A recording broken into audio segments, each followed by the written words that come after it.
রাত 12টা। বাইরে মুষলধারে বৃষ্টি। শহরের এক প্রান্তে পুরনো জমিদার বাড়ির মতন এক নিঃসঙ্গ বাড়ি। টেবিল ল্যাম্পের আলোয় বসে এক বৃদ্ধ মানুষ যত্ন করে দেখছিলেন তার জীবনের সবচেয়ে মূল্যবান সম্পদ।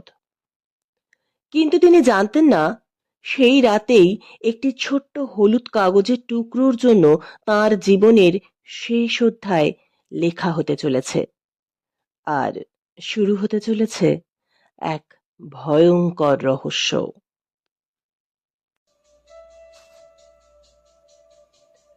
প্রতিদিনের জীবনে আমরা অনেক কিছুই দেখি, কিছু ঘটনা চোখের সামনে ঘটে যায়, কিন্তু সব সত্যি কি আমরা বুঝতে পারি? আমি রিয়া, অ্যারো ডিটেকটিভ এজেন্সি থেকে। আজ আমি নিয়ে এসেছি আর একটা নতুন রহস্য। চলুন শুরু করা যাক। ঘড়িতে তখন রাত 12টা। সারাদিনের অবিশ্রান্ত বৃষ্টির পর শহর একটু ঝিমিয়ে পড়েছে। শহরের একপাশে এক পুরনো জমিদার বাড়ির স্টাইলের দোতলার ঘরে টেবিল ল্যাম্পের মৃদু আলোয় ঝুঁকে বসেছিলেন বৃদ্ধ সোমনাথ বাবু। তার ডান চোখে চশমার উপর লাগানো একটা বিশেষ ম্যাগনিফাইং গ্লাস। চিমটে দিয়ে অত্যন্ত সাবধানে তিনি জিনিসটা তুললেন। মুখে তৃপ্তির হাসি ফুটে উঠল তাঁর। বহু বছর ধরে তিনি গোপনে এটিকে আগলে রেখেছেন। যারা এর মূল্য জানে তারা দিনে রাতে এটা নিজের হস্তগত করার স্বপ্ন দেখে। সোসাইটির কেউ এর সন্ধান জানে না। সাবধানে তুলে রাখলেন সেই দুর্মূল্য জিনিসটি। আজকে আরো কিছু দুর্মূল্য দ্রব্য তার হাতে এসেছে। এগুলোকে এবার তার সংগ্রহে সঠিকভাবে সংরক্ষণ করতে হবে। হঠাৎ মোবাইল বেজে উঠল। এত রাতে কে?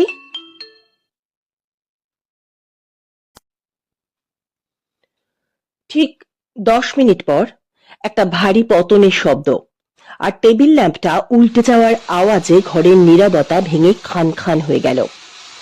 বাইরে তখন প্রকৃতির রৌদ্র রূপ। মুষলধারে বৃষ্টির অবিরাম শব্দ আর মেঘের গর্জনে কেঁপে উঠছে চারপাশ। দমকা হাওয়ায় জানলার কাঁচগুলো কেঁপে কেঁপে উঠছে বারবার। ঠিক সেই মুহূর্তে ঘরের ভেতরের নিস্তব্ধতা এক অদ্ভুত রহস্যের চাদরে মোড়া। আলো আঁধারির এই খেলায় ঘরের কোণগুলো যেন গিলে খাচ্ছে অন্ধকার। একমাত্র সম্বল টেবিল ল্যাম্পের ম্লান হলুদ আলো। সেই আলোর বৃত্তে স্পষ্ট হয়ে আছে ঘরের মাঝখানের দৃশ্যটি। টেবিলের উপর ছড়ানো কিছু কাগজপত্র আর মেঝেতে নিথর হয়ে পড়ে থাকা এক ব্যক্তি। তার নিথর দেহের ওপর এসে পড়েছে ল্যাম্পের আলোটুকু। আলো আর ছায়ার এই লুকোচুরি খেলা পুরো ঘরে এক গাঢ় রহস্যের সৃষ্টি করেছে। বৃষ্টির বেগ বাড়ার সাথে সাথে বাইরের বিদ্যুতের ঝলকানিতে ঘরের অন্ধকার আরো ভয়ঙ্কর হয়ে উঠেছে। সেই সাথে টেবিল ল্যাম্পের আলোতে ঘাতকের ছায়া যেন একটু নড়ে চড়ে উঠছে বলে মনে হচ্ছে এই বুঝি অন্ধকারের ভেতর থেকে কোনো অদৃশ্য হাত আবার বেরিয়ে আসবে।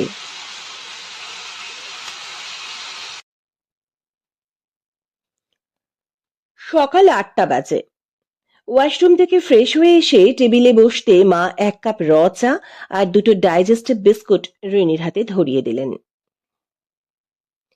এ কি মা, এই সকাল সকাল আমাকে চা ধরালে কেন? তুমি জানো আমি চা খেতে পারি না। রিনির কথায় বিরক্তি ঝরে পড়ল। আমি কি তোকে আজ নতুন দেখছি রিনি? তোকে চা আমি দিই কোনোদিনও? আজ দুধওয়ালা দুধ দিতে আসেনি এখনো। সে কি, কেন? সেটা জানি না, চা খেয়ে তুই একবার ফোন কর। কোনো মতে পাঁচন গেলার মতন করে চা শেষ করলো রিনি। তারপর হাতে তুলে নিল মোবাইল ফোনটা। ওপাশ থেকে ফোনটা রিসিভ করতেই কলকলিয়ে উঠল রিনি। কি গো খোকনদা, 8টা বেজে গেছে, তুমি দুধ দিয়ে যাওনি? সকালে এক কাপ দুধ চা না পেলে আমার সারাটা দিন খারাপ যায়।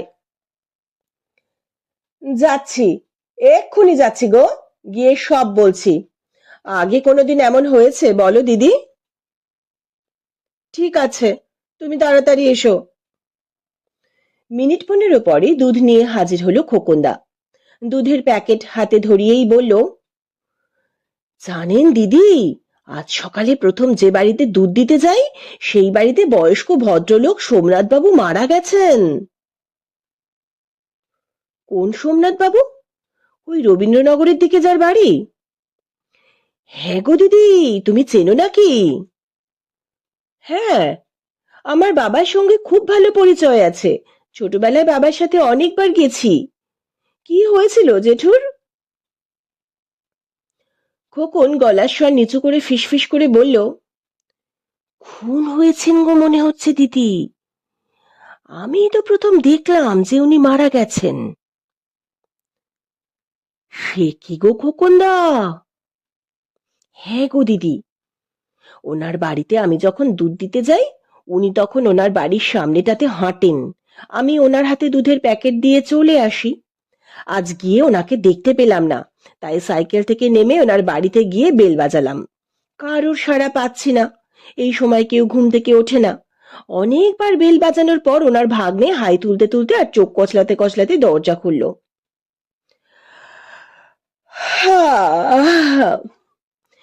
এই সাত সকালে বেল বাজিয়ে ভোরের ঘুমের আমেজটা নষ্ট করলে কেন গো? মামা কোথায়? অন্যদিন তো মামার হাতে দুধের প্যাকেট দিয়ে যাও, আজ কি হলো? ওনাকে দেখতে পাচ্ছি না বলেই তো বেল দিলাম। এই নিন দুধের প্যাকেট। দেখতে পাচ্ছ না মানে? মামা কোথায়? সেটা আমি কি করে জানবো? অন্যদিন তো বাড়ির সামনে উনি হাঁটেন, আজ তো দেখতে পাচ্ছি না। বুঝলে দিদি, অর্ঘ্য মানে সোমনাথ বাবুর ভাগ্নে দুধের প্যাকেট না নিয়েই ঘরের ভেতর ঢুকে সিঁড়ির দিকে ছুটলো। একসঙ্গে 3-4টে সিঁড়ি টপকে উঠে গেল। আমিও আস্তে আস্তে দোতলায় উঠলাম। অর্ঘ্যর পিছনে পিছনে গিয়ে একটা ঘরে ঢুকলাম। দেখলাম সোমনাথ বাবুর নিথর দেহটা মেঝেতে পড়ে রয়েছে। অর্ঘ্য ওই দৃশ্য দেখে চিৎকার করে উঠল। পুরো ঘর লণ্ডভণ্ড। ওই অবস্থায় ওকে একা ফেলে চলে আসতে পারলাম না দিদি। পাড়ার লোকজন ডাকলাম, পুলিশে খবর দেবার ব্যবস্থা হয়েছে। সবাই মিলে অর্ঘ্যকে শান্ত করছে দেখে আমি চলে এলাম। না হলে তো দুধের প্যাকেটগুলো নষ্ট হয়ে যাবে, তাই। ও, তো খুবই দুঃখের ঘটনা। বাবা ব্যবসার কাজে বাইরে গেছেন। দেখি, আমি এখন যাই জেঠুর বাড়ি। মনটা বড্ড খারাপ লাগছে। কেন এমন হলো জেঠুর সাথে? দুধের প্যাকেটটা রান্নাঘরে মায়ের কাছে পৌঁছে দিয়ে রিনি ওর মাকে সোমনাথ বাবুর ঘটনাটা জানিয়ে বলল সে এখন ওখানে একবার যাবে। তারপর রিনি রিয়াকে ফোন করলো। দিদি, আমি এখন অফিসে যাব না, তুমি চলে যাও, আমি পরে আসছি। কেন রে, কি হয়েছে রিনি, শরীর খারাপ? না দিদি, মনটা খারাপ। খবর পেলাম আমার পরিচিত সোমনাথ জেঠু হঠাৎ করেই গতকাল রাত্রে মারা গেছেন। আমি এখন ওনার বাড়ি যাব, তারপর ওখান থেকে অফিসে যাব। কি হয়েছিল রে ভদ্রলোকের? আমাদের যে ছেলেটি দুধ দেয় সে বলল সোমনাথ জেঠুর প্রাণহীন দেহটা ওনার বাড়ির মেঝেতে পড়ে থাকতে দেখেছে। আর ঘরটাও লণ্ডভণ্ড, মনে হচ্ছে কোনো অপরাধের ঘটনা। পুলিশে খবর দেওয়া হয়েছে। ঠিক আছে, তুই রেডি হ, আমিও তোর সঙ্গে যাব। ইন্দ্রাণীদিকে বলে দিচ্ছি, উনি কয়েক ঘন্টা সামলে নেবেন। রিয়া আর রিনি যখন সোমনাথ বাবুর বাড়ি পৌঁছলো তখন ওনার বাড়িতে পুলিশ এসে গেছে। বাড়ির বাইরে পাড়া প্রতিবেশীদের ভিড় জমেছে। পুলিশ বাড়ির ভিতরে মানুষের যাওয়া আসা রেস্ট্রিক্টেড করে দিয়েছে। সোমনাথ বাবুর বাড়িটা যেন অতীতের কোনো জমিদার বাড়ি। লম্বা করিডোর, কাঠের সিঁড়ি, দেওয়ালে পুরনো ছবি। সিঁড়ি দিয়ে উঠে রিনি আর রিয়া করিডোর ধরে হাঁটতে লাগলো সোমনাথ বাবুর ঘরের উদ্দেশ্যে। করিডোরের এক পাশ দিয়ে বেশ বড় বড় টবে এরিকা পাম লাগানো রয়েছে। করিডোর ধরে হাঁটতে হাঁটতে হঠাৎ একটা টবের কাছে গিয়ে রিয়া দাঁড়িয়ে পড়ল। এই টবের গাছের একটা ডাল একটু ভাঙা। রিয়া ভালো করে গাছটাকে দেখতে লাগলো। তারপর দাঁড়িয়ে নিচু হয়ে টবের মাটির উপর থেকে কিছু একটা কুড়িয়ে ব্যাগে ভরে নিল রিয়া। তারপর টবের মাটি একটু খোঁচাখুচি করে কি যেন দেখে আবার এগিয়ে চলল সোমনাথ বাবুর ঘরের দিকে। সোমনাথ বাবুর ঘরে ঢুকতে ঢুকতে রিয়া লক্ষ্য করলো দরজা থেকে টেবিলের দিকে এগিয়ে গেছে কাদা মাখা পায়ের ছাপ। পায়ে লেগে থাকা ভিজে কাদা মেঝেতে লেপ্টে আছে। পায়ের ছাপগুলো ঘরের স্টাডি টেবিল পর্যন্ত স্পষ্ট, কিন্তু তারপরেও ঘরের যত্রতত্র পায়ের ছাপ লেগে রয়েছে, কিন্তু সেই ছাপগুলো তুলনামূলক হালকা হয়ে গেছে। সোমনাথ বাবুর ঘরে তখনও কড়া কফির গন্ধ। ঘরের মেঝেতে পড়ে রয়েছে সোমনাথ বাবুর নিথর দেহ। চোখের চশমাটা ছিটকে পাশে পড়ে রয়েছে। ঘরের একপাশে চেয়ারে সাদা পাজামা এবং পাঞ্জাবি পরিহিত একজন বয়স্ক ভদ্রলোক হাত দুটোকে বুকের উপরে রেখে তার মধ্যে মুখটা গুঁজে বসে রয়েছেন। ফলে মুখটা ভালো দেখা যাচ্ছে না। বোঝা যাচ্ছে তিনি সোমনাথ বাবুর মৃত্যুতে ভেঙে পড়েছেন। তার পাশে যিনি বসে আছেন তার বয়স বছর 35-36 হবে। তিনি একটা সবুজ রঙের পাঞ্জাবি আর সাদা পাজামা পরে আছেন। রিনি রিয়ার কানে কানে বলল, ছেলেটি সোমনাথ বাবুর ভাগ্নে অর্ঘ্য, আর পাশে বসে আছেন সুমিত জেঠু। ওনাকে আমি সোমনাথ জেঠুর বাড়িতেই দেখেছি। উনি সোমনাথ বাবুর ঘনিষ্ঠ বন্ধু। ইন্সপেক্টর সেনগুপ্ত হাতে গ্লাভস পরে সোমনাথ বাবুর দেহ পরীক্ষা করছেন। ঘরের সমস্ত আলমারি খোলা, টেবিলের ড্রয়ার টেনে খোলা। ইন্সপেক্টর সেনগুপ্ত রিয়ার পূর্ব পরিচিত। রিয়াকে দেখে বললেন, ম্যাডাম আপনি এখানে? চেনেন নাকি সোমনাথ দত্তকে? হ্যাঁ, রিনি ছোটবেলায় এই বাড়িতে আসতো ওর বাবার সঙ্গে। রিনির সঙ্গে খুব ভালো জানাশোনা, সেই সূত্রেই এসেছি। ও আচ্ছা আচ্ছা। কি হয়েছে ইন্সপেক্টর, কিছু জানা গেল? হ্যাঁ, গলা টিপে মারা হয়েছে, তবে হাতে গ্লাভস পরা ছিল। মনে হচ্ছে ডাকাতির উদ্দেশ্যে এসেছিল, প্রস্তুত হয়েই এসেছিল। আলমারি খোলা, লকারও খোলা, টেবিলের ড্রয়ার খোলা। গলা টিপে ধরে মনে হয় চাবির সন্ধান জেনে নিয়েছিল, তারপর মেরে দিয়েছে। তবে কাজগুলো হাতে গ্লাভস পরে করেছে, কোথাও হাতের ছাপ পাওয়া যায়নি। রিয়া নিজের হাতে গ্লাভস পরে নিয়ে ব্যাগ থেকে একটা ম্যাগনিফাইং গ্লাস বার করলো। ঘরের মেঝেতে যে পায়ের ছাপগুলো রয়েছে সেগুলো ভালো করে পরীক্ষা করতে লাগলো। তারপর এগিয়ে গেল সোমনাথ বাবুর স্টাডি টেবিলের দিকে। টেবিলের উপর একটা বিশেষ ধরনের চিমটে দেখতে পেল। সেটা তুলে নিয়ে দেখতে লাগলো। এমনি চিমটেতে ছোট ছোট খাঁজ থাকে, কিন্তু এই চিমটে বা টুইজারের প্রান্তগুলো সম্পূর্ণ মসৃণ এবং সমতল। টুইজারটা ডগা সূক্ষ্ম। এটা গোল্ড প্লেটেড ধাতু দিয়ে তৈরি। রিয়া জানে এই চিমটে বা টুইজারটা বিশেষ কাজে ব্যবহার করা হয়। ফিলাটেলিস্ট বা ডাক টিকিট সংগ্রাহকরা এই ধরনের টুইজার ব্যবহার করেন। সংগ্রাহকেরা এগুলোকে টংস বলে থাকেন। ডাক টিকিটের কাগজ যাতে ছিঁড়ে না যায় বা দাগ ফেলতে না পারে, তাই টঙের প্রান্তগুলো মসৃণ এবং সমতল হয়। রিয়া বুঝল সোমনাথ বাবু একজন ফিলাটেলিস্ট বা ডাক টিকিট সংগ্রাহক। সে বুঝলো তাকে তৎপর হতে হবে সোমনাথ বাবুর স্ট্যাম্প অ্যালবামের খোঁজে। টেবিলটা ভালোভাবে পরীক্ষা করতে করতে রিয়ার চোখে পড়ল টেবিলের কালো রঙের কাঁচের উপর সামান্য হলদে রঙের কাগজের কণা লেগে রয়েছে। সেটা এতটাই সূক্ষ্ম যে প্রায় চোখে না পড়ার মতো, যেমন খুব পুরনো কোনো কাগজ ধরলে তার অংশবিশেষ ঝরে পড়ে। রিয়া নিজের ব্যাগ থেকে একটা ছোট্ট প্লাস্টিক বার করে খুব সাবধানে ওই হলদে রঙের কাগজের কণা সংগ্রহ করে রাখলো। টেবিলের উপর কিছু সাধারণ চিঠির খাম ছড়ানো রয়েছে, সেগুলোর উপর লাগানো রয়েছে সাধারণ কিছু ডাকটিকিট। রিয়া বুঝলেও সোমনাথ বাবুর দুষ্প্রাপ্য ডাকটিকিটগুলো তার স্ট্যাম্প অ্যালবামে পাওয়া যাবে। কিন্তু কি মনে করে রিয়া পুরনো খামগুলো আবার ঘেঁটে দেখে সকলের অগোচরে খামগুলো নিজের ব্যাগে ভরে নিল। তারপর একটু ঘুরে বলল, ইন্সপেক্টর আলমারি খোলা, লকার খোলা, কি কি খোয়া গেছে কিছু জানতে পেরেছেন?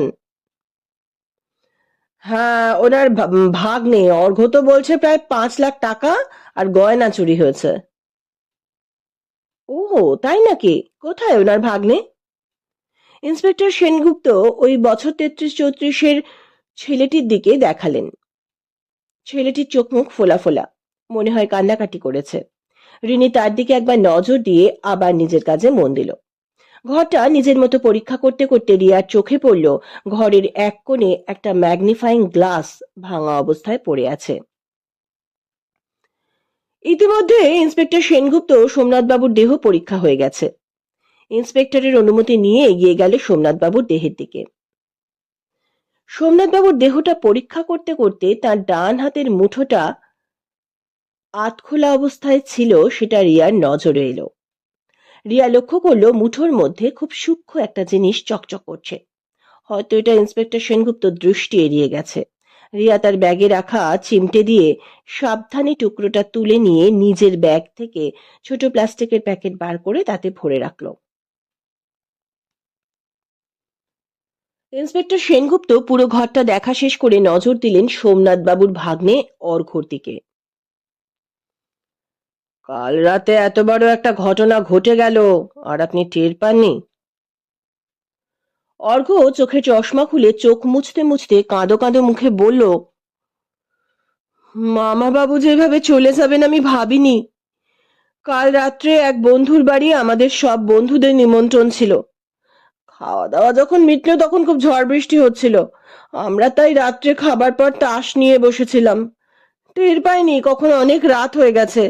আমাদের সব বন্ধুকে জিজ্ঞেস করলেই আপনি সত্যি কথাটা জানতে পারবেন ইন্সপেক্টর। কখন গিয়েছিলেন আপনি বন্ধুর বাড়ি? সন্ধেবেলা থেকে নিমন্ত্রণ ছিল। সন্ধেবেলায় আমরা সবাই চলে গিয়েছিলাম। তাহলে সন্ধ্যের পর আপনার মামার কাছে কেউ এলে তার খবর আপনার কাছে নেই, তাই তো? না, তা নেই। তবে কালকে বিকেলে একজন মামার কাছে এসেছিলেন, ডাক টিকিট সংক্রান্ত ব্যাপারেই। তিনি কে আপনি জানেন? হ্যাঁ, আমি ওনাকে দোতলায় মামার ঘরে পৌঁছে দিই।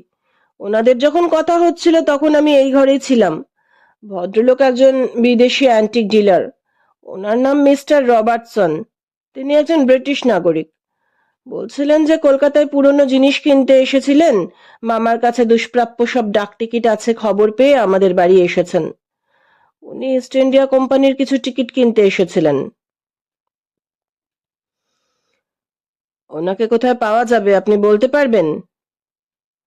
হ্যাঁ, উনি হোটেলে উঠেছেন, the golden Mirinda resort and towers.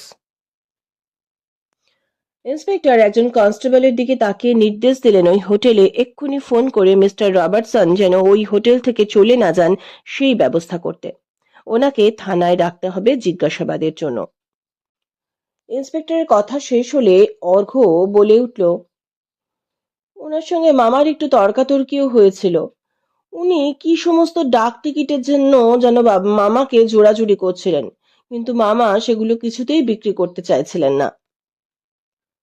উনি অনেক টাকার লোভ দেখাচ্ছিলেন, কিন্তু মামা বলছিলেন সব জিনিসের অর্থমূল্য হয় না। এই নিয়ে দুজনের বেশ কিছুক্ষণ বাকবিতণ্ডা হয়েছিল। ঠিক আছে, ওনাকে থানায় ডেকে আনি, তারপর দেখছি। এই সময় হঠাৎ ইন্দ্রাণীদির ফোন এলো। রিয়া তাড়াতাড়ি ঘর থেকে বেরিয়ে করিডোরে গিয়ে ইন্দ্রাণীদির সঙ্গে কথা বলতে লাগলো। আর ইন্সপেক্টর সেনগুপ্ত এবার সুমিত বাবুর দিকে ফিরে বললেন, এই যে আপনি মাথাটা তুলুন, আমাদের সাথে সহযোগিতা করুন। গতকাল সন্ধ্যায় তো অর্ঘ্য বাড়ি ছিল না। আপনি কাল সন্ধ্যের দিকে এসেছিলেন? শোকে মুহ্যমান সুমিত বাবু নিজেকে অনেক কষ্টে সামলে ভাঙা গলায় বললেন, না, গত দুদিন আমি আসিনি। মেয়ের বাড়ি গিয়েছিলাম। গতকাল রাতে বাড়ি ফিরেছি। কি যে হয়ে গেল, আমার ছোটবেলার সঙ্গী চলে গেল। ইন্সপেক্টর সুমিত বাবুকে এখন আর কিছু জিজ্ঞেস করলেন না। সুমিত বাবু আবার চোখের উপর হাত চাপা দিয়ে মাথা নিচু করে বসে রইলেন। রিয়া ইন্দ্রাণীদির সঙ্গে কথা শেষ করে করিডোর থেকে ফিরে এসে ইন্সপেক্টর সেনগুপ্তকে বলল, ইন্সপেক্টর, আমি অর্ঘ্যকে কিছু প্রশ্ন করতে পারি? হ্যাঁ, নিশ্চয়ই, করুন। রিয়া অর্ঘ্যর দিকে ফিরে বলল, আপনার মামা একজন ফিলাটেলিস্ট ছিলেন? হ্যাঁ, দুষ্প্রাপ্য ডাক টিকিট সংগ্রহ করতে মামা বহু অর্থ ব্যয় করেছেন। বলতে পারেন দুষ্প্রাপ্য ডাক টিকিট তাঁর জীবন। মামা তো বিয়েই করলেন না।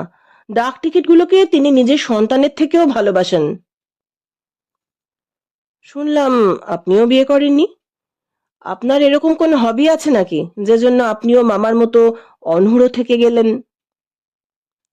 রিয়ার কথায় সোমনাথের মুখে এক বিশেষ অভিব্যক্তি ফুটে উঠল। রিয়ার দিকে একবার তাকিয়ে অর্ঘ্য বলল, আমি প্রাইভেট সেক্টরে সামান্য মাইনের চাকরি করি। এই মাইনেতে সংসার পাতার চিন্তা না করাই ভালো। রিয়ার মনে হলো ও অর্ঘ্যর দুঃখের জায়গায় হাত দিয়ে ফেলেছে। আপনার মামার ঘরের আলমারি, ড্রয়ার, লকার সবই তো লন্ডভন্ড। বলছেন 5 লাখ টাকা আর সোনার উপর গয়না উধাও। ওনার স্ট্যাম্প অ্যালবামটা আছে না সেটাও খোয়া গেছে?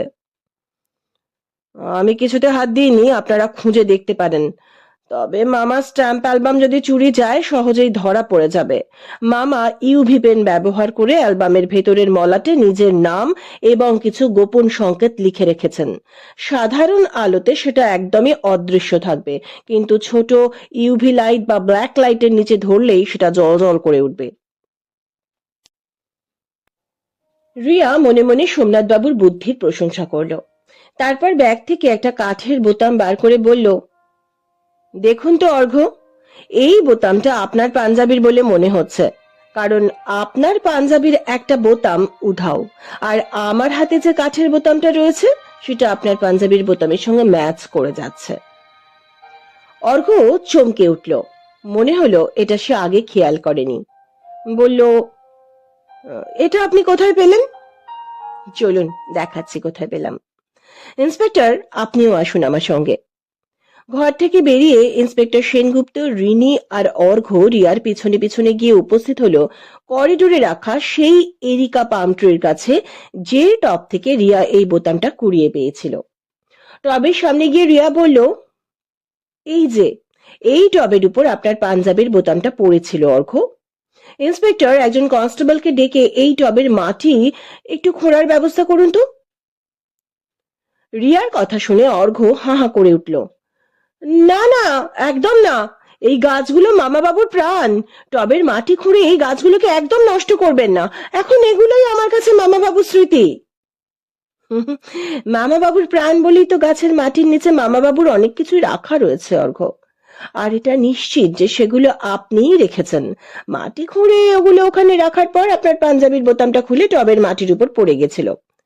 টবের গায়ে লেগে থাকা হাতের ছাপ পরীক্ষা করলেই বোঝা যাবে ওটা আপনারই হাতের ছাপ। ইন্সপেক্টর, আপনি এই টবের মাটি খোঁড়ার ব্যবস্থা করুন। ইন্সপেক্টরের নির্দেশে একজন কনস্টেবল এসে ওই টবের মাটি খুঁড়তেই টবের মাটির তলা থেকে বেরিয়ে পড়ল একটা বড় জিপলক প্লাস্টিক ব্যাগ। উপস্থিত সকলের চোখ বড় বড় হয়ে গেল। ব্যাগের গায়ে লেগে থাকা মাটি ঝেড়ে ফেলে গ্লাভস পরা হাতে ইন্সপেক্টর যখন ব্যাগটা খুললেন, তার ভেতর থেকে বেরিয়ে এলো চকচকে 500 টাকার নোটের বান্ডেল, আর অক্ষত অবস্থায় সোনার উপর গয়নাগুলো উদ্ধার হলো। অর্ঘ্য একেবারে ভেঙে পড়ল। ইন্সপেক্টর সেনগুপ্ত একজন কনস্টেবলকে নির্দেশ দিলেন অর্ঘ্যকে হাতকড়া পরিয়ে জিপে তোলার ব্যবস্থা করতে। অর্ঘ্যকে নিয়ে যাবার সময় অর্ঘ্য কেবলই বলছিল, ইন্সপেক্টর, বিশ্বাস করুন আমি মামা বাবুকে খুন করিনি। আমি ভোর 3টে নাগাদ চুপি চুপি বাড়ি ফিরি। এই শেষ রাতে বাড়ি এসেছে জানতে পারলে মামা বাবু খুব রাগারাগি করবেন। ফেরার পরে নিচ থেকেই মামা বাবুর ঘরে আলো আঁধারি দেখে দোতলায় উঠে আসি। মামা বাবুর ঘরের সামনে এসে দেখলাম মামা বাবুর ঘরের দরজাটা আলগা খোলা। ভেতরে উঁকি দিতেই দেখলাম মামা বাবু মেঝেতে পড়ে রয়েছেন। আমি ভয়ে চিৎকার করতে গিয়েও থেমে যাই। আমার নজর চলে গেল খোলা আলমারির দিকে। মামা বাবু গত সপ্তাহে ব্যাংকে গিয়েছিলেন। ওই আলমারিতে এখন নগদ 5 লাখ টাকা আর দিদার পুরনো গয়নার বাক্সটা রাখা ছিল। আমি খুব সামান্য মাইনে চাকরি করি। মাথার ভিতরে তখন আমার লোভ চারা দিয়ে উঠল। আমি ভাবলাম মামা তো মরেই গেছেন, এই সুযোগে চুরিটা করলে সবাই ভাববে ডাকাতরাই খুন করে সব নিয়ে গেছে। তাই আমি। কথা শেষ হবার আগেই কনস্টেবল অর্ঘ্যকে টেনে নিয়ে গেল পুলিশের জিপের দিকে। রিয়ার কানে ওর কথাগুলো বাজতে লাগলো, আর মাথার মধ্যে ঘুরতে লাগলো সোমনাথ বাবু একজন ফিলাটেলিস্ট। ইন্সপেক্টর সেনগুপ্ত সোমনাথ বাবুর দেহ পোস্টমর্টমের জন্য নিয়ে যাবার নির্দেশ দিলেন। সোমনাথ বাবুর ঘরে ছড়িয়ে থাকা জিনিসগুলো নিয়ে যাবার ব্যবস্থা করতে বললেন। কি কি জিনিস নিয়ে যাওয়া হচ্ছে তার একটা সেজার লিস্ট তৈরি করতে ব্যস্ত হলেন। সুমিতবাবুকে নির্দেশ দিলেন বাড়ি চলে যাওয়ার জন্য, কারণ এই বাড়িতে এখন আর কেউ নেই, সুতরাং বাড়িটা সিল করে দেওয়া হবে। আর রিয়াকে ধন্যবাদ দিলেন তার কাজে সাহায্য করার জন্য। রিয়া ওনার কাছ থেকে ওনার ফোন নাম্বারটা চেয়ে নিয়ে রিনিশকে সঙ্গে নিয়ে বিদায় নিল। অ্যারো ডিটেকটিভ এজেন্সিতে পৌঁছে রিয়া যখন নিজের ঘরে ঢুকলো, রিনি তখন রিয়ার কাছে গেল এতক্ষণ ধরে যা ঘটেছে সেগুলো নিয়ে আলোচনা করতে। ইন্দ্রানিধি একটু আগে রিয়াকে ফোন করে জানিয়ে বাড়ি চলে গেছেন, কোনো জরুরি দরকারে ওনার বাড়ি থেকে ফোন এসেছিল। রিনি বলল, দিদি এটা কি হলো বলো তো? 5 লাখ টাকা আর গয়নার জন্য নিজের ভাগ্নে এইভাবে তার মামাকে মেরে ফেললো। হ্যাঁ তাই তো দেখছি। তবে কি জানিস রিনি, ওনার ঘরে যে কাদা পায়ের ছাপগুলো রয়েছে, আমি ম্যাগনিফাইং গ্লাস দিয়ে দেখলাম, ওগুলো কোনো একজন ব্যক্তির নয়। তাহলে? পায়ের ছাপ দেখে মনে হলো ওগুলো ঘরে দুজন ব্যক্তি এসেছিল। এক রকমের পায়ের ছাপ ঘরের দরজা থেকে আলমারি পর্যন্ত গেছে এবং সেখান থেকে আবার দরজা পর্যন্ত এসে বেরিয়ে গেছে। মনে হচ্ছে মিলিয়ে দেখলে দেখা যাবে ওগুলো অর্ঘ্যর পায়ের ছাপ, কিন্তু আর এক জোড়া পায়ের ছাপ সারা ঘর জুড়ে যেন দাপাদাপি করেছে। সেটা তো সোমনাথ জেঠুরও হতে পারে দিদি। না, পারে না, কারণ সোমনাথ বাবু বাইরে যাননি। কাদা মাখা পায়ের ছাপ তারই হবে যে ব্যক্তি বাইরে থেকে এসেছেন। তাহলে তুমি এ ব্যাপারে কি ভাবছো দিদি? টাকা এবং গয়নার লোভে অর্ঘ্যর যেমন সম্ভাবনা আছে সোমনাথ বাবুকে খুন করার, তেমনি আমাদের মাথায় রাখতে হবে সোমনাথ বাবু একজন ফিলাটেলিস্ট। ওনার সংগ্রহে দুষ্প্রাপ্য সব ডাক টিকিট থাকতে পারে, সেগুলোর জন্য উনি খুন হতে পারেন। আন্তর্জাতিক বাজারে এই সমস্ত ডাক টিকিটের চাহিদা কিন্তু খুব বেশি। দুষ্প্রাপ্য সব ডাক টিকিট বিক্রি করতে পারলে এক একটার মূল্য লক্ষাধিক থেকে কোটি টাকা পর্যন্ত হতে পারে। আর ওনার টেবিলের উপরে যে টুইজারটা ছিল, সেটা দেখে বোঝা যাচ্ছে ওটা ফিলাটেলিকটাই ব্যবহার করে থাকেন, কিন্তু ওনার ঘরে ওনার স্ট্যাম্প অ্যালবামটা পাওয়া গেল না। হয়তো ওটা আততায়ী নিয়ে চলে গেছে, ওটার জন্যই সে এসেছিল। হতে পারে ওনার স্ট্যাম্প অ্যালবামের জন্যই ওনার উপরে আক্রমণ হয়েছিল। অর্ঘ্যকে গ্রেফতার করবার পর অর্ঘ্য যে কথাগুলো বলল সেগুলো মাথায় রাখতে হবে। কথা বলতে বলতে রিয়া লক্ষ্য করলো রিনির মুখটা বেশ রহস্যময় হাসিতে ভরে যাচ্ছে। তারপর রিনি নিজের ব্যাগ খুলে আলাদিনের আশ্চর্য প্রদীপ বার করার ঢঙে বের করে আনলো একটা স্ট্যাম্প অ্যালবাম। যে রিয়া সহজে আশ্চর্য হয় না, তার মুখটাও হাঁ হয়ে গেল। এটা কার? তুই কোত্থেকে পেলি? এটা সোমনাথ জেঠুর। তোমরা সবাই যখন সোমনাথ জেঠুকে আর জেঠুর স্টাডি টেবিল, আলমারি, ড্রয়ার দেখতে ব্যস্ত ছিলে, আমি ঘরের মধ্যে ঘুরতে ঘুরতে দেখতে পেলাম খাটের পেছনে কিছু একটা পড়ে রয়েছে। তোমাদের ব্যস্ততার সুযোগ নিয়ে আমি ধীরে সুস্থে ওটা নিজের ব্যাগে ভরে রাখলাম। আমার মনে হয় জেঠু আততায়ীর আক্রমণের আগেই কিছু আঁচ করতে পেরে আততায়ীর অলক্ষ্যে ওটা ওখানে ছুঁড়ে ফেলে দিয়েছিলেন। এই নাও দেখো, তুমি এটা দেখে কিছু বুঝতে পারো কিনা দেখো। রিনি, তোর এই পদক্ষেপ এই কেসটা স্টাডি করতে আমাকে কয়েকশো গুণ বেশি এগিয়ে নিয়ে গেল। দে। রিয়া খুব ভালো করে অ্যালবামটা দেখতে লাগলো। অ্যালবামের পাতাগুলো দেশ অনুযায়ী সাজানো। অ্যালবামের যে পাতাটা একটু ভাঁজ পড়ে গেছে, সেটার উপরে লেখা ছিল সুইডেন, 1855 থেকে 1860। ওই পাতার একটা নির্দিষ্ট চারকোনা খোপের নিচে পেন্সিল দিয়ে ছোট করে লেখা ছিল 4SK ব্যাংকো। কিন্তু আশ্চর্যের বিষয়, সেই খোপের ভিতরে কোনো টিকিট নেই। হয়তো ওখানে একটা টিকিট লাগানোর জন্যই পেন্সিল দিয়ে ওই খোপের তলায় মার্ক করা হয়েছে। এর ঠিক পাশের খোপে একটা সবুজ রঙের সাধারণ 3 স্কেলিং টিকিট অক্ষত অবস্থায় লাগানো রয়েছে। রিনি, তাড়াতাড়ি টি মেকারে অল্প জল ঈষদুষ্ণ গরম করে নিয়ে আয় তো। রিনি কিছুটা জল ঈষদুষ্ণ গরম করে নিয়ে এসে রিয়ার কাছে দিল। রিনি দেখলো সোমনাথ বাবুর অ্যালবামে স্ট্যাম্পগুলো একটা ছোট পাতলা কাগজের আঠা লাগানো টুকরো দিয়ে আটকানো আছে।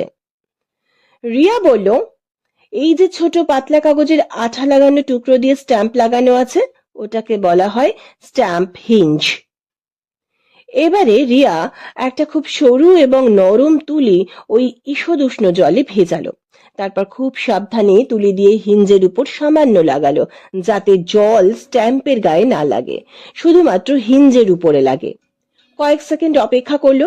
আঠা নরম হয়ে এলে সবুজ রঙের একটা স্ট্যাম্প টংস ব্যবহার করে আলতো করে তুলে ফেললো। এবার রিয়া টেবিলের ড্রয়ার থেকে একটা ছোট চারকোনা গ্যাজেট বের করলো। দিদি, এটা কি গো? এটা এটা অপটিক্যাল ওয়াটারমার্ক ডিটেক্টর। এটা দিয়ে কি হয়? দেখতে থাক। রিয়া সোমনাথ বাবুর অ্যালবাম থেকে নেওয়া ডাক টিকিটটা ওই গ্যাজেটের ভিতরে রাখলো। গ্যাজেটের নিচে এলইডি আলোটা টিকিটের উপর পড়তেই পিছনের কাগজে ভেসে উঠল সুইডিশ রাজমুকুটের জলছাপ। রিয়া সোজা হয়ে দাঁড়িয়ে পড়ল। ব্যাগ থেকে সেই প্লাস্টিকটা বার করে দেখতে লাগলো, যেটাতে সে সোমনাথ বাবুর টেবিলের উপর থেকে হলদে রঙের কাগজের ছোট্ট কণা নিয়ে এসেছিল। দিদি, এগুলো কি? রিনি, এগুলো বুঝতে হলে তোকে ডাক টিকিট সম্পর্কে কিছু জানতে হবে। এর মূল্য আন্তর্জাতিক বাজারে প্রায় কোটি টাকা হবে। রাজুর দোকানে দুটো কফির অর্ডার দিয়ে স্থির হয়ে বসে ডাক টিকিট সম্পর্কে কিছু পড়াশোনা কর। ধীরে সুস্থে কফির কাপে চুমুক দিয়ে রিয়া ব্যাগ থেকে সোমনাথ বাবুর বাড়ি থেকে আনা সেই প্যাকেটটা বার করলো, যেটাতে চকচকে একটা টুকরো তুলেছিল, আর ম্যাগনিফাইং গ্লাসটা বের করলো। খুব নিচু হয়ে পরীক্ষা করলো। সেই অতি ক্ষুদ্র স্বচ্ছ কণাটি থেকে রামধনুর মতো একটা সাতরঙা আলোর ছটা বেরোচ্ছে, যা কেবল আসল কাঁচের টুকরো থেকেই বেরোনো সম্ভব। ওই টুকরোটাতে আলো পড়লে রিয়া বুঝলো এটা কোনো সাধারণ কাঁচ নয়, বরং এটা একটা খুব বেশি পাওয়ারের সিলিন্ড্রিক্যাল চশমার লেন্সের কোণ। রিয়া নিশ্চিত হয়ে গেল এই চশমার মালিক একজন তীব্র ক্ষীণ দৃষ্টির মানুষ, এবং তার চোখের চশমায় একটা সদ্য ভাঙা দাগ রয়েছে। সোমনাথ বাবুর চশমাটা ছিটকে পাশে পড়েছিল, ওটা পুলিশ নিয়ে গেছে। এটা কি সোমনাথ বাবুর চশমার ভাঙা অংশ? আততায়ীর সঙ্গে ধস্তাধস্তির সময় ভেঙে গেছে? জানতে হবে। বিকেল 5টা বেজে গেছে। রিয়া ফোন করলো ইন্সপেক্টর সেনগুপ্তকে। হ্যালো, নমস্কার ইন্সপেক্টর। সোমনাথ বাবুর কেসের ব্যাপারে ফোন করেছিলাম। ওনার পোস্টমর্টেম রিপোর্ট কি এসে গিয়েছে?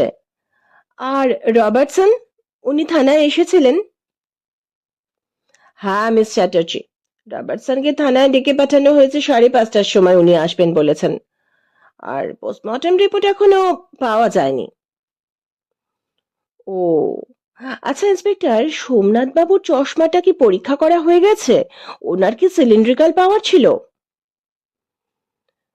সোমনাথ বাবুর চশমায় সিলিন্ড্রিক্যাল পাওয়ার আছে কিনা সেটা পরীক্ষা করা হয়নি। ঠিক আছে, আমি জেনে নিয়ে আপনাকে জানাচ্ছি।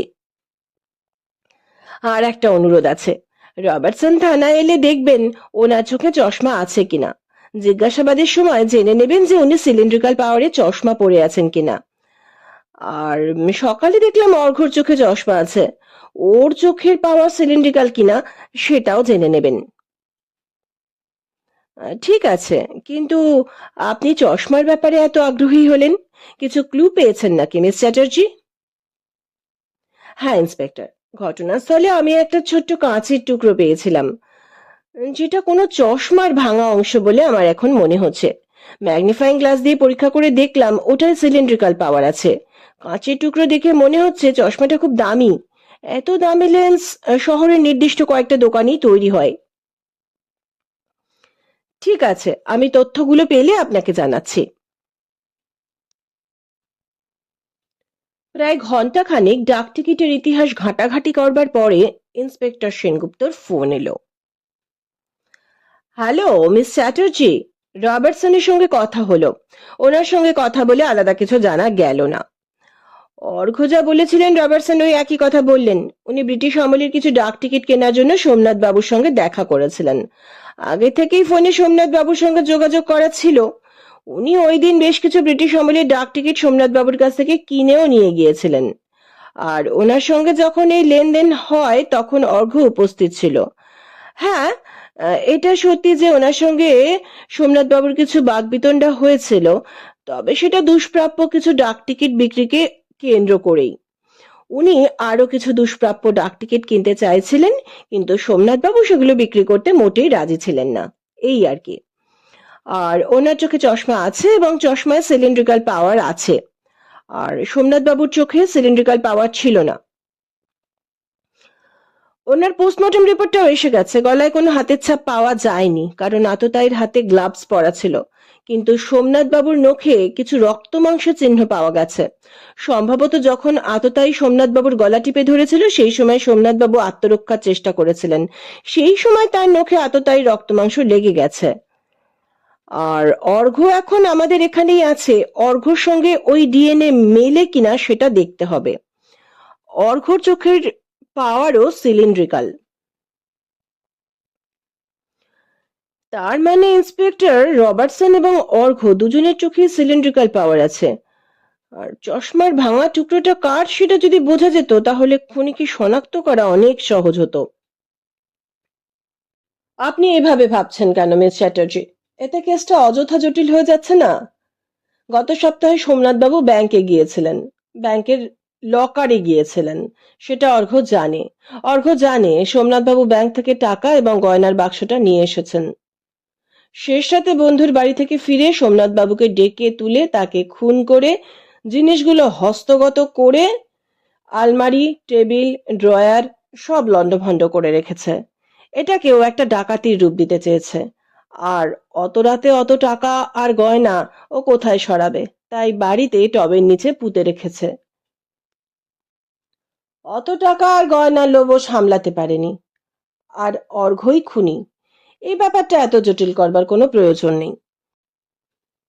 হুম, হতে পারে ইন্সপেক্টর, কিন্তু আমার মন যেন অন্য কথা বলছে। ঠিক আছে, সোমনাথ বাবুর নখে যে রক্ত মাংসের টুকরো পাওয়া গেছে তার ডিএনএ এর সঙ্গে অর্ঘ্যর ডিএনএ মিলিয়ে দেখুন, তাহলে বোঝা যাবে অর্ঘ্য খুনি কিনা। আর এর মধ্যে যদি আমি কিছু জানতে পারি নিশ্চয়ই আপনার সঙ্গে যোগাযোগ করব। ইন্সপেক্টর সেনগুপ্তর সঙ্গে রিয়ার ফোনে কথা বলার সময় রিনি রিয়ার চেম্বারে এসেছিল। রিয়া ফোন রাখতেই রিনি বলল, দিদি, সকালে সোমনাথ জেঠুর বাড়িতে আমি কিছু ভিডিও করেছি এবং ফটোও তুলে রেখেছি, সেগুলো তোমাকে দেখাতে ভুলে গেছি, এই দেখো। রিনি তার ফোনটা রিয়ার দিকে বাড়িয়ে দিল। রিয়া মনোযোগ দিয়ে রিনির তোলা ফটো এবং ভিডিওগুলো দেখতে লাগলো। প্রায় 15 মিনিট ধরে ভিডিও এবং ফটোগুলো খুঁটিয়ে খুঁটিয়ে দেখার পরে রিয়া ওর ফোন থেকে কিছু ফটো এবং ভিডিও নিজের ফোনে ফরওয়ার্ড করে নিল। তারপর রিনিকে ওর ফোনটা ফেরত দিল। বলল, রিনি, এই কেসটার যদি সঠিক সমাধান করতে পারি তাহলে সাফল্যের সিংহভাগ কৃতিত্ব থাকবে তোর। কেন দিদি?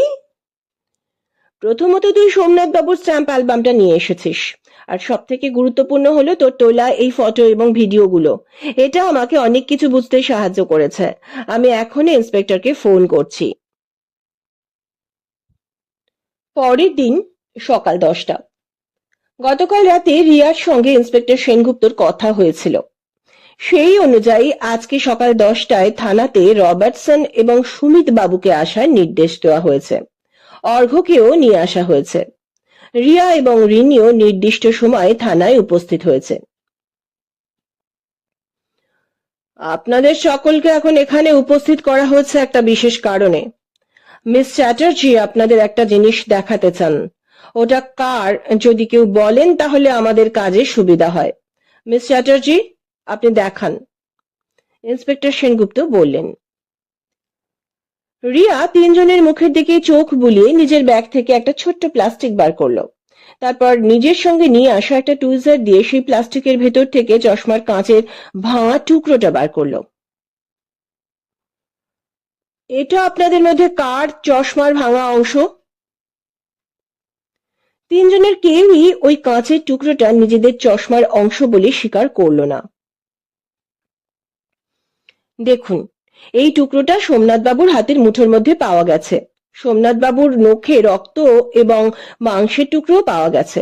আপনাদের তিনজনের কারোর ডিএনএ সঙ্গে যদি এই রক্ত মাংসের টুকরোর ডিএনএ মিলে যায় তখন প্রমাণ করতে অসুবিধে হবে না যে সেই খুনি। এবার কি স্বীকার করবেন যে এই চশমার টুকরোটা কার? অর্ঘ্য, রবার্টসন এবং সুমিত বাবু তিনজনেই পরস্পরের দিকে দৃষ্টি বিনিময় করতে লাগলেন, কিন্তু কেউই ওই টুকরোটা নিজের চশমার ভাঙা অংশ বলে স্বীকার করলেন না। রিয়া তার চেয়ার থেকে উঠে আস্তে আস্তে পায়চারি করতে লাগলো। তারপর সুমিত বাবুর দিকে এগিয়ে গিয়ে তার চোখের নিচে একটা আঁচড়ের দিকে আঙুল তুলে বলল, চশমা বদলানো সহজ, কিন্তু খুনের মুহূর্তের এই ছটফটানি মন থেকে মোছা কঠিন। আপনি যখন সোমনাথ বাবুর গলা টিপে ধরেছিলেন, তিনি বাঁচার জন্য শেষ চেষ্টা করেছিলেন। তার হাতের ধাক্কাতেই আপনার চশমার কাঁচ ভেঙে আপনার গালে এই আঁচড়টা লেগেছে। নরম জায়গা বলে এখন একটু ফুলে উঠেছে। সোমনাথ বাবুর নখে লেগে থাকা রক্ত মাংসের ডিএনএর সঙ্গে আপনার ডিএনএ ম্যাচ করালেই সব সত্যি বেরিয়ে আসবে।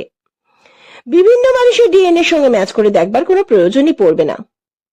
এখন বলুন তো, বৃষ্টির রাতে সোমনাথ বাবুর ঘরে আপনি কেন এসেছিলেন? সুমিত বাবুর মুখটা বিবর্ণ হয়ে গেল। ইন্সপেক্টর সেনগুপ্ত জোরে একটা দাবরানি দিলেন। বলুন, কি হয়েছিল সেই রাতে? তখনও সুমিত বাবু চুপ করে রইলেন, যেন বাক্যহারা হয়ে গেছেন। রিয়া বলল, আমি আপনাকে সাহায্য করছি। সোমনাথ বাবুর সঙ্গে আপনার ছোটবেলার বন্ধুত্ব। ছোটবেলা থেকেই সোমনাথ বাবুর ডাক টিকিট সংগ্রহের শখ ছিল। সেই শখ পরবর্তীকালে তাকে একজন বড় মাপের ফিলাটেলিকে পরিণত করে। তার কাছে রয়েছে পৃথিবীর দুষ্প্রাপ্য সব ডাক টিকিট। বর্তমান পৃথিবীতে অনেক টিকিটের মূল্য কয়েক লক্ষ টাকা থেকে কোটি টাকা পর্যন্ত। সোমনাথ বাবুকে দেখে একটা সময় আপনার শখ হলো ডাক টিকিট সংগ্রহের। আপনি সেটা করতেও শুরু করলেন, কিন্তু সোমনাথ বাবুর কাছে এই তথ্যটা আপনি গোপন রেখেছিলেন। সোমনাথ বাবু জানতেন না যে আপনিও বর্তমানে একজন ডাক টিকিট সংগ্রাহক। ছোটবেলার বন্ধুর সঙ্গে গল্প চলে একদিন সোমনাথ বাবু তার জীবনে শ্রেষ্ঠ সংগ্রহের কথা জানান। স্বাভাবিক, নিজের জীবনের সাফল্যের কথা মানুষ ভাগ করে নিতে চায়। যত গোপন তথ্যই হোক না কেন, প্রিয় বন্ধুর সঙ্গে মানুষ ভাগ করতেই পারে।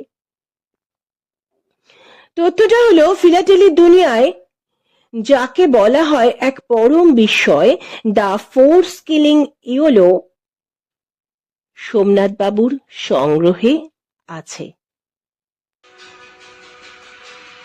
রিয়া সুমিত বাবুর দিকে এগিয়ে গেল, তার মুখের সামনে মুখ এনে বলল, কি আমি ঠিক বলছি তো, না এখনো অস্বীকার করবেন? সুমিত দুহাতে মুখ ঢেকে অনুতপ্ত এবং ক্লান্ত গলায় বললেন, সোমনাথ আমাকে বলেছিল এই টিকিটটার দাম কোটি টাকা হতে পারে। একটা ডাক টিকিটের দাম এত কোটি টাকা হয় কি করে? ওটা তো সির্ফ একটা হলুদ রঙের কাগজের টুকরো। কিন্তু শুনে আমি মাথা ঠিক রাখতে পারিনি, জানেন। রিয়া বলল, সাধারণ মানুষের কাছে ওটা কাগজের টুকরো, কিন্তু সংগ্রাহকদের কাছে ওটা অমূল্য ইতিহাস। 1855 সালের কথা। সুইডেন সরকার যখন প্রথম ডাক টিকিট চালু করেন, তখন নিয়ম ছিল 3 স্কিলিং মূল্যের ডাক টিকিটগুলো ছাপা হবে হলুদ রঙে, আর 4 স্কিলিং মূল্যের ডাক টিকিটগুলো ছাপা হবে নীল সবুজ রঙে। কিন্তু প্রিন্টিং প্রেসের একজন সাধারণ কর্মচারীর এক মুহূর্তের অসাবধানতা ইতিহাস বদলে দিল। ভুল করে 4 স্কিলিং এর ছাপাখানার ছাঁচ বা ডাই চলে গেল হলুদ কালির প্লেটের ভেতর। ফলে গোটা ব্যাচের মধ্যে মাত্র একটা ডাক টিকিট নীল সবুজের বদলে সম্পূর্ণ হলুদ রঙে ছাপা হয়ে গেল। ব্যাস, ওই একটা ভুলের জন্যই ওটা হয়ে গেল পৃথিবীর একমাত্র অনন্য ত্রুটিযুক্ত বা এরর কপি। সুমিত মাথা তুলে তাকালো, চোখে এক অদ্ভুত শূন্যতা। আমি সেদিন রাতে সোমনাথকে ফোন করে ওর ঘরে ঢুকেছিলাম, কিন্তু সোমনাথ ওটা কোথা থেকে পেল? ওটা তো ইউরোপে থাকার কথা। সেখানেই তো আসল টুইস্ট, রিয়া বলতে লাগলো। 1885 সালের দিকে সুইডেনের এক স্কুল পড়ুয়া ছেলে তার ঠাকুরদার পুরনো চিঠির স্তূপ থেকে এই অদ্ভুত হলুদ টিকিটটা খুঁজে পায়। সে মাত্র 7 ক্রোন বা কয়েক টাকার বিনিময়ে ওটা এক স্থানীয় সংগ্রাহকের কাছে বেচে দেয়। এরপর দীর্ঘ 100 বছরেরও বেশি সময় ধরে ওটা ইউরোপের বড় বড় রাজা, ধনকুবের আর কাউন্টদের হাত বদল হতে থাকে। 2010 সালে জেনিভার এক গোপন নিলামে ওটা রেকর্ড মূল্যে বিক্রি হয়। গোটা বিশ্ব জানতো ওটা কোনো এক অজ্ঞাত পরিচয় ইউরোপীয় ব্যবসায়ী কিনে গোপন ভল্টে রেখে দিয়েছেন। কিন্তু অনির্বাণ বাবু তার তীক্ষ্ণ ফিলাটেলিক জ্ঞান আর আন্তর্জাতিক যোগাযোগের মাধ্যমে জানতে পারেন সেই ব্যবসায়ী আসলে চরম আর্থিক সংকটে পড়ে ওটা গোপনে বিক্রি করতে বাধ্য হয়েছিলেন। সোমনাথ বাবু তার জীবনের সমস্ত সঞ্চয় দিয়ে ওই একটি জিনিস কিনেছিলেন। এটিই ছিল তার জীবনের সবচেয়ে বড় ট্রফি। রিয়া নিজের ব্যাগ থেকে একটা সাধারণ খাম বার করলো, যেটা আগের দিন সোমনাথ বাবুর টেবিলের উপর ছিল। তারপর বলল,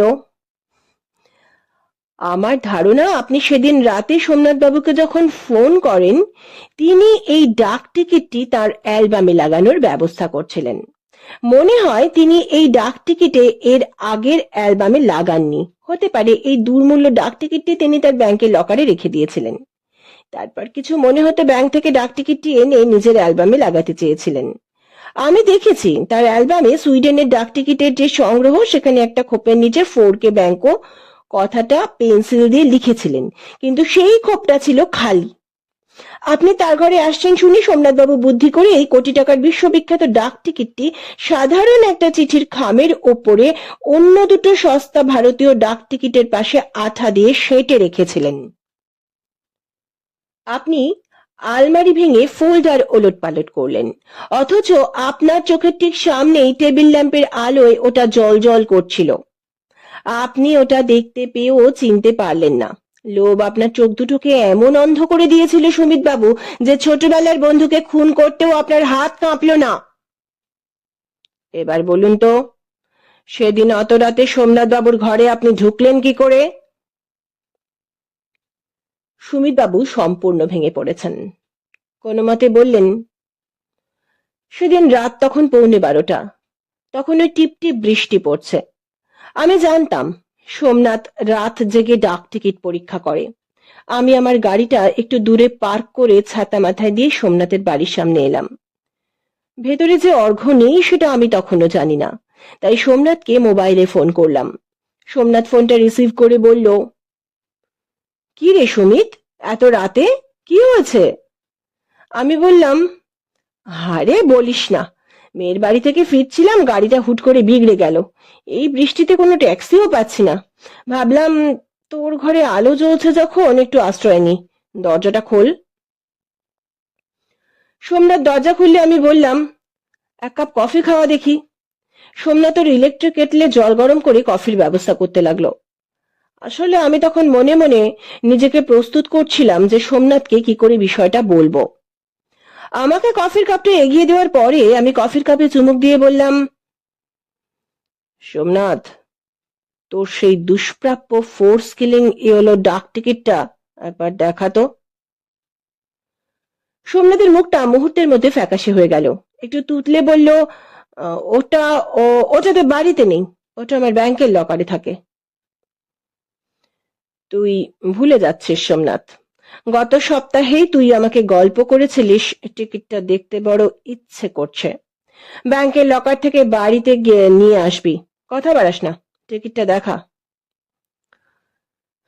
ওটা দেখে কি করবি? সাধারণ একটা কাগজের মতো দেখতে, অনেক পুরনো। ওটা আমাকে দিয়ে দে সোমনাথ, তোর সংগ্রহে বহু দুষ্প্রাপ্য টিকিট রয়েছে। ওই একটা দুষ্প্রাপ্য টিকিট আমার কাছে থাকলে তোর কিচ্ছু আসবে যাবে না। সোমনাথ রেগে গিয়ে বলল, কখনো না, এটা ফিলাটেলির ইতিহাস, আমি এটা কিছুতেই দেব না। উত্তেজনার বশে আমি সোমনাথের গলা টিপে ধরলাম। গলায় চাপ বাড়িয়ে আলমারির চাবিটা কোথায় জেনে নিলাম। চাবি দিয়ে আলমারি খুলে সমস্ত আলমারি হাটকেও আমি ওর স্ট্যাম্প অ্যালবামটা খুঁজে পেলাম না। আমার উপর তখন শয়তান ভর করেছে। আমি আবার গলা টিপে ধরলাম সোমনাথের। বললাম, স্ট্যাম্প অ্যালবামটা কোথায় আছে আমাকে সরাসরি বলতে। কিন্তু সোমনাথ বললে ওটা ওর ব্যাংকের লকারে আছে। আমি আর মিথ্যা কথা সহ্য করতে পারলাম না, আরো জোরে ওর গলা টিপে ধরলাম। সেই সময় সোমনাথ আত্মরক্ষার জন্য তার নখ দিয়ে আমাকে খিমচে দিয়েছিল। ধস্তাধস্তির সময় আমার চোখের চশমার একটা কোণ ভেঙে গিয়েছিল। রিয়া বলল, ওই জন্য আপনি সেদিন হাত দিয়ে চোখ চাপা দিয়ে মাথা নিচু করে বসেছিলেন, যাতে ওই আঘাতের চিহ্ন আমরা দেখতে না পাই। ইন্সপেক্টর সেনগুপ্ত যখন আপনাকে জেরা করছিলেন, তখন আমার একটা জরুরি ফোন আসায় আমি করিডোরে চলে গিয়েছিলাম। সেদিন আপনার চোখের নিচের ওই কাটার দাগ আমি দেখতে পাইনি, কিন্তু রিনির তুলে নিয়ে যাওয়া ফটো এবং ভিডিও দেখার সময়, ইন্সপেক্টর সেনগুপ্তের সঙ্গে কথা বলবার সময় আপনার চোখের নিচের এই দাগটা আমার নজরে আসে। সোমনাথবাবুর ষষ্ঠ ইন্দ্রিয় ওনাকে কোনো সংকেত দিয়েছিল। উনি টেবিলের উপর স্ট্যাম্প অ্যালবামটা রেখে কাজ করছিলেন। হয়তো আপনাকে দরজা খুলে দেবার আগে উনি অ্যালবামটা খাটের পেছনে এমন ভাবে গুঁজে রেখেছিলেন যাতে সহজে কারোর চোখে না পড়ে। রিয়ার শেষ কথাগুলো শোনার পর সুমিতবাবুর আর কোনো প্রতিরোধ করার শক্তি রইল না। তিনি কেবল অপলক দৃষ্টিতে টেবিলের উপর রাখা সেই সাধারণ খামটার দিকে তাকিয়ে রইলেন, যার উপর লেপ্টে আছে পৃথিবীর সবচেয়ে দামি ভুল। ইন্সপেক্টর সেনগুপ্ত সুমিতবাবুর দিকে তাকিয়ে গম্ভীর গলায় বললেন, সুমিতবাবু, আপনাকে সোমনাথ বাবুকে খুন এবং চুরির চেষ্টার অপরাধে গ্রেফতার করা হলো। একজন কনস্টেবল সুমিতবাবুর হাত দুটো টেনে নিয়ে হাতকড়া পরিয়ে দিলেন। লোহার সেই ঠান্ডা ধাতব শব্দতে সুমিতবাবু কেঁপে উঠলেন। কনস্টেবল সুমিতবাবুকে নিয়ে যাবার পরে ইন্সপেক্টর সেনগুপ্ত রিয়াকে বললেন, একটা ছোট্ট হলুদ কাগজের টুকরোর জন্য একটা মানুষ তার বন্ধুকে খুন করতে পারলো?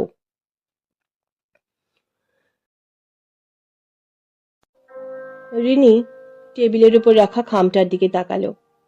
ওখানে আরো দুটো ভারতীয় সাধারণ ডাকটিকিটের সঙ্গে লাগানো রয়েছে পৃথিবীর দুষ্প্রাপ্য ফোর্স কিলিং ইয়েলো।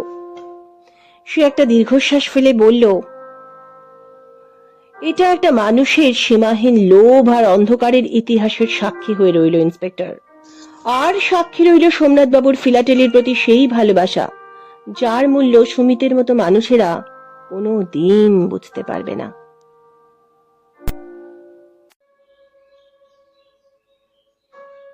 পৃথিবীর সবচেয়ে দামি ভুল, ফোর্স কিলিং ইয়েলো। একটি ছোট্ট ডাক টিকিট, যার মূল্য কোটি কোটি টাকা, কিন্তু তার থেকেও বেশি মূল্যবান ছিল বন্ধুত্ব। দুর্ভাগ্যবশত সুমিত সেই মূল্য বুঝতে পারেনি। লোভ তার চোখকে অন্ধ করেছিল, আর সেই অন্ধকারই হারিয়ে গেল বহু বছরের বন্ধুত্ব। সোমনাথ বাবু চলে গেলেন, কিন্তু তার প্রিয় সংগ্রহ আর তার ভালোবাসার ইতিহাস চিরকাল বেঁচে থাকবে। কারণ কিছু জিনিসের মূল্য টাকা দিয়ে মাপা যায় না।